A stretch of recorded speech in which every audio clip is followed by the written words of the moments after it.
Yo mga ropers, ngayon ituturo ko sa inyo yung tinatawag na bird's nest na technique sa pagkukoil ng rope. Yan, kakalasin ko muna mga ropers. Yan. Makatulong tong bird's nest na rope coiling technique mga ropers pagka sobrang haba ng tali nyo. Pwede nyo gawin. Yan sa akin mga ropers, assuming lang yan na mahaba yung tali ko. Yan, una yan. Parang alternate na siya mga ropers.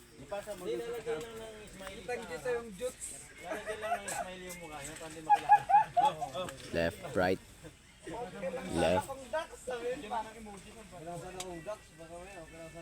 May sabihin, okay lang sana kung ducks.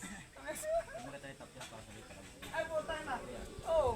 Diyan ka lang talaga sa trip eh. Magkita ni Tapyan. Dali lang yung mga ropers. Napakadali. Ano to siya mga ropers? Yung tinatawag na bird's nest. Ano siya? Very useful siya sa mga climber, sa mga mahilig mag-adventure. May mga daladalang tali lagi.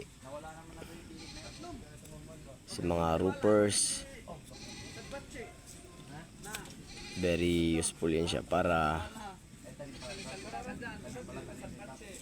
ma-less yung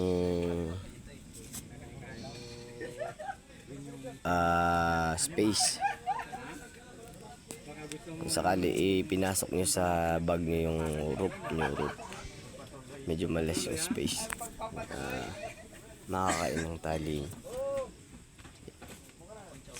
Yan. Yan yung pinakadulo niya. So ayan na si bird's nest.